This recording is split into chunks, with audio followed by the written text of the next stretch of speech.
BBA, BCA, BCom computer కోర్సులో 100% placement లభించే ఏకైక డిగ్రీ కాలేజ్ కూకట్పల్లిలోని i3 డిగ్రీ కాలేజ్ 8367215215. శ్రద్ధలతో చేసుకోవాల్సిన పూజలు, వ్రతాలు, నోములను కూడా ఇష్టారాజ్యంగా మార్చేస్తున్నారు కొందరు సెలబ్రిటీస్. ముఖ్యంగా ఈ సిరి హనుమంతు లాంటి వాళ్ళు చేసిన వాటి మీద అయితే అనేక రకాలుగా కాంట్రవర్సీ అయితే అవుతుంది. మీరేమంటారు దీని మీద? బేసిక్గా ఏంటంటే మీరు అన్నారు కదా, ఇన్ఫ్లుయెన్సర్స్ అంటే ఇన్ఫ్లుయెన్స్ చేసేవాళ్ళే కదా. ఇట్లాంటి సెలబ్రిటీస్ ఎవరైతే ఉన్నారో ఆ పిలిచే ప్రాసెస్లో ఏంటంటే రిటర్న్ గిఫ్ట్స్ ఏవైతే ఉంటాయో వాటికి అట్రాక్ట్ అయ్యి కూడా వెళ్ళిపోతారు జనాలు. పైగా ఆ సెలబ్రిటీస్, ఇన్ఫ్లుయెన్సర్స్ వీడియోస్లో మనం కూడా కనిపించవచ్చు. మన సాంప్రదాయంగా ఏదైతే మనం రిచువల్స్ అంటాం అవి ఫాలో అవ్వడం పక్కన పడేసి. అందరికీ నమస్కారం, నేను Swaroopa Putlapalli. Welcome to Suman TV. శ్రావణ మాసం అనగానే మహిళలకి ఎంతో సంతోషంగా, ఆనందంగా అనిపిస్తుంది.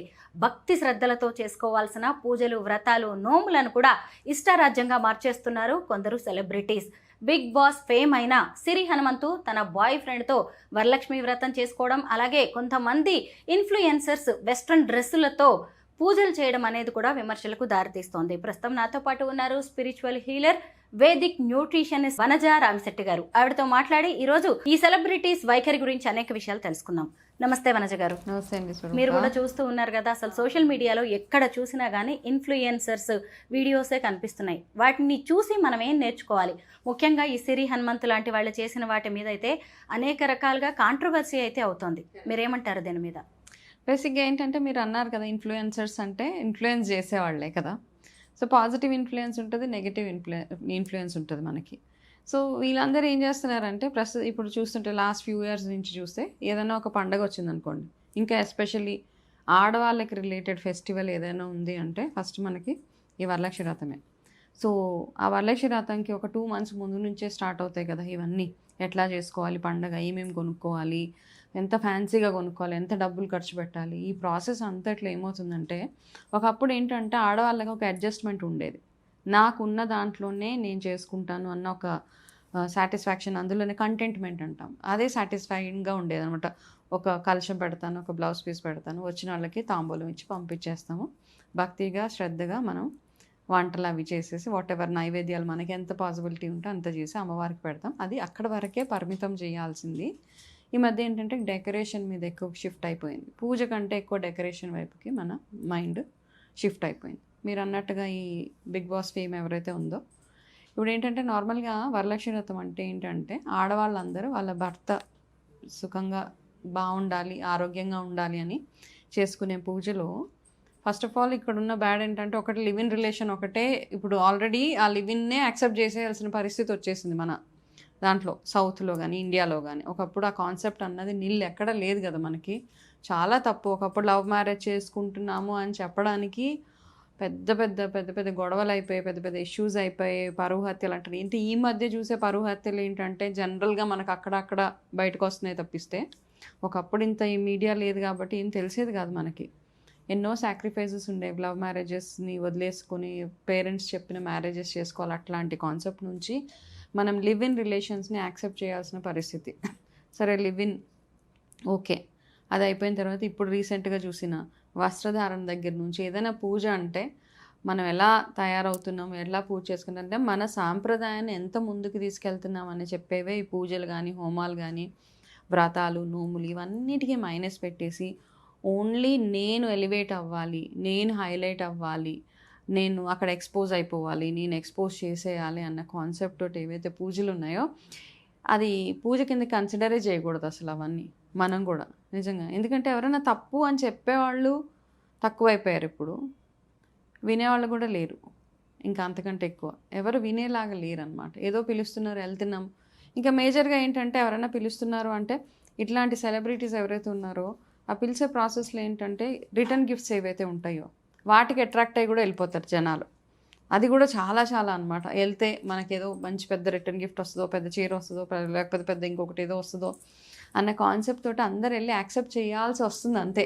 పైగా ఆ సెలబ్రిటీస్, ఇన్ఫ్లుయెన్సర్స్ వీడియోస్లో మనం కూడా కనిపించవచ్చు అని, మనం కూడా కనపడవచ్చు, వెళ్ళొచ్చు, ఇవన్నీ అని. వీటి వల్ల ఏంటంటే మన సాంప్రదాయంగా ఏదైతే మనం రిచువల్స్ అంటాం అవి ఫాలో అవ్వడం పక్కన పడేసి మనం అన్ని కొత్త కొత్త పద్ధతులు అనమాట, ఎక్కడ లేని పద్ధతులు ఇవన్నీ. ఇప్పుడైతే ఏవేవైతే లేటెస్ట్గా వస్తున్నాయో, కలుషం పెట్టడం దగ్గర నుంచి పిన్ స్టెప్లర్లు కొట్టేస్తూ ఉన్నాం మనం పందిర్లకి.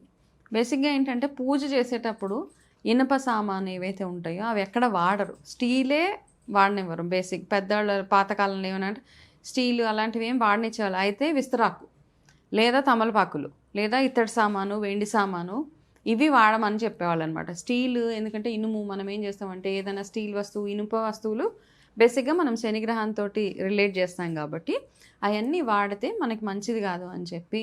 కానీ ఈ మధ్య ఏం చేస్తామంటే ప్రతి ఒక్క విగ్రహంలో ఈ ఐరన్ ఉంటుంది, స్టాప్లర్ పిన్స్ ఉంటాయి, ప్లాస్టిక్ ఉంటుంది, దూదు ఉంటుంది, పనికిరాని పాత బట్టలన్నీ గుచ్చేసి ఇప్పుడు అమ్మవారి విగ్రహాలకి అవన్నీ చూడండి, అసలు ఆ లోపల ఒకసారి కట్ చేసి చూస్తే ఏదేదో గుచ్చేస్తున్నారు. అవన్నిటినీ తెచ్చి మనం పూజ చేస్తున్నాం.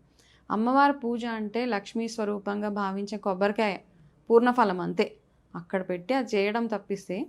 బేసిక్గా ఏంటంటే ఇంకొక 2 వారాలు ఉంది కదా వరలక్ష్మి వ్రతం చేసుకోవడానికి. కొంతమంది ఎవరికైతే వీలు పడలేదో ఇంకా నెక్స్ట్ 2 వీక్స్ చేసుకునే వాళ్ళు ఎవరైతే ఉన్నారో ఎన్విరాన్మెంట్ ఫ్రెండ్లీగా చేసుకోవాలి ఈ పూజలన్నీ. ఇప్పుడు వరలక్ష్మి వ్రతం అంటే వర్షాకాలం రాగానే వస్తుంది. పాతకాలంలో ఏంటంటే ఆడవాళ్ళకి ఎక్కువ ఇన్ఫెక్షన్స్ అవి వచ్చేసేవి, కాళ్ళల్లోంచి మొదలయ్యేవి, కాళ్ళు పగుళ్ళు అవి మొదలయ్యేవి. సో ఈ వరలక్ష్మి వ్రతం ప్రాసెస్లో ఏం చేస్తారు, రెగ్యులర్గా మనం కాళ్ళకి పసుపు అవి పెట్టుకోవడం, ఈ శ్రావణ మాసం అంతా మొహానికి పసుపు, ఇన్ఫ్లమేషన్స్ ఇవన్నీ రాకుండా ఉండడానికి ఎక్కువ పసుపు యూసేజ్ ఎక్కువగా ఉండేది ఈ మంత్ మొత్తంలో అనమాట. అవన్నిటిని మనం పక్కన పెట్టేసి అసలు ఎక్కడెక్కడో లేని పద్ధతులన్నీ, కొత్త వింత ఆచారాలన్నీ తీసుకొస్తుంటే ఫస్ట్ ఆఫ్ ఆల్ ఏంటంటే ఎవరో ఒకరు నో చెప్పాలి దానికి. ఏంటి ఇట్లా చేస్తున్నామమ్మా, తప్పు కదా అని చెప్పేవాళ్ళు ఉండాలి. ఇప్పుడు అట్లా ఉంటేనే మన సాంప్రదాయాన్ని మనం ముందుకు తీసుకెళ్ళగలుగుతామని నా ఉద్దేశం అండి. వనజ గారు, ఖచ్చితంగా మనం ఈ పూజలు అనగానే డ్రెస్సింగ్ గురించి మాట్లాడుకోవాలి. మన ఇంట్లో ఒక పూజ జరుగుతున్న, పేరంటమైన, శుభకార్యమైన, పండగైనా మనం సంప్రదాయ బట్టలు కొనుక్కుంటాము, వేసుకుంటాం. ఈ సెలబ్రిటీస్ ఇష్టం వచ్చినట్టుగా స్లీవ్లెస్ కావచ్చు, లేదంటే లో నెక్ బ్లౌజులు, చీరలు కట్టుకునే విధానం కూడా చూడండి మొత్తం ఎక్స్పోజ్ చేయడమే అనమాట. మామూలుగా అసలు ఈ వరలక్ష్మి వ్రతం కావచ్చు, శ్రావణ మాసం పూజలు అంటే అమ్మవారి స్వరూపంగా మనం ఆడవాళ్ళని చూస్తాం. మరి ఇలాంటి డ్రెస్సింగ్ చూసి ఎవరు ఏం నేర్చుకోవాలి? ఇలాంటి డ్రెస్సింగ్స్ బేసిక్గా ఏంటంటే అమ్మా, ఇది నార్మల్గా ఎవరు చూసినా ఇప్పుడు పండగలకి డ్రెస్సింగ్ అనే కాదు, ఈ మధ్య ఆడపిల్లలు ఎక్కడ చూసినా ఎంత ఎక్స్పోజ్ చేస్తే అంత మంచిది అంటే అంత హైలైట్ అవుతామన్న ఒక కాన్సెప్ట్. బేసిక్గా ఏంటంటే కోపం వస్తుంది చాలామందికి, మనం తిడితే కోపం పడే ఆడపిల్లలు చాలామంది ఉంటారు. ఏంటంటే మనకు సెల్ఫ్ రెస్పెక్ట్ అని మాట్లాడుతూ ఉంటారు. సెల్ఫ్ రెస్పెక్ట్ ఫస్ట్ ఎక్కడొస్తుందంటే మనం కవర్ చేసుకోవడంలో సెల్ఫ్ రెస్పెక్ట్. అక్కడ నుంచి మీ సెల్ఫ్ రెస్పెక్ట్ రావాలి. అంతేగాని ఎవరో మనల్ని తిట్టినప్పుడు మనకి కోపం వచ్చేసి నాకు చాలా సెల్ఫ్ రెస్పెక్ట్ ఎక్కువ అని మాట్లాడుతూ ఉంటారు. అది సెల్ఫ్ రెస్పెక్ట్ కాదు. First try to cover your self properly. మీ వస్త్రధారణ సరిగ్గా ఉంటే, ఆడవాళ్ళు ఏంటి ఎంత క్లోజ్డ్గా ఉంటే అంత హుందాగా ఉంటారు అంతే చూడ్డానికి, అప్పుడే మీరు అట్రాక్టివ్గా ఉంటారు. మిమ్మల్ని చూసి అవతల మనిషికి మర్యాద కలగాలి, అవతల మనిషికి మీతో ఒక మాట మాట్లాడాలంటే 1-2 సార్లు ఆలోచించాలి. అంతేగాని మీరు ఇష్టం వచ్చినట్టు ఎక్స్పోజ్ చేసేసి, అండ్ ఎస్పెషల్లీ ఇలా వ్రతాలు అయినప్పుడు ఎనీ డే మనం ఏదైనా ఒకసారి డ్రెస్ వేసుకున్నాము అంటే దాన్ని మనం ఈజీగా క్యారీ చేసుకునేలాగా ఉండాలండి. ఫస్ట్ నా concept. Anybody for that matter, ఎవరైతే మన సాంప్రదాయానికి కట్టుబడి ఉంటారో, ఒక డ్రెస్ వేసుకున్నామంటే నేను కూర్చుంటే నాకు వెకిలిగా ఉండకూడదు, నాకు అన్కంఫర్టబుల్గా అనకూడదు. ఎక్స్పోజింగ్ చేసే బట్టలు వేసుకొని దాన్ని 24 గంటలు పైకి కిందకి లాక్కొని కూర్చొని అంటే it is unnecessary attention seeking attitude తప్పిస్తే. అండ్ అది సాంప్రదాయంలో ఎక్కడుందండి అలాంటివన్నీ? బేసిక్గా ఏంటంటే మన పేరెంట్స్ నుంచి రావాలి ఆ డిసిప్లిన్ అన్నది. మనం ఎట్లాంటి వాతావరణంలో పెరుగుతున్నామో, లేక కొంతమంది ఏంటంటే పేరెంట్స్ బాగానే ఉంటారు, వాళ్ళ పిల్లలు చాలా లైట్ తీసుకుంటారు, పేరెంట్స్ని కూడా అసలు కేర్ చేయరు. అట్లాంటి పేరెంట్స్ కూడా ఇంకా వదిలేస్తారు, అబ్బా వీళ్ళకి చెప్పడం కంటే మనం నోరు మూసుకొని కూర్చోవడం బెటర్. అట్లా అయిపోయారు కదా ఇప్పుడు పిల్లలందరూ. టూ ఇండిపెండెంట్, వాళ్ళకి కావాల్సినట్టు వాళ్ళు తయారవ్వడము. అండ్ డ్రెస్సింగ్లో కూడా ఎవరు చెప్పేవాళ్ళు, డ్రెస్సింగ్ సెన్స్ కంప్లీట్గా జీరో. నిజమే. ఇవన్నీ చూస్తుంటే అసలు ఏం నేర్చుకోవాలి, వీళ్ళు నెక్స్ట్ జనరేషన్స్కి ఏం తీసుకువెళ్తున్నారు అనేది కూడా భయంగా, బాధాకరంగా అయితే అనిపిస్తోంది. 100%.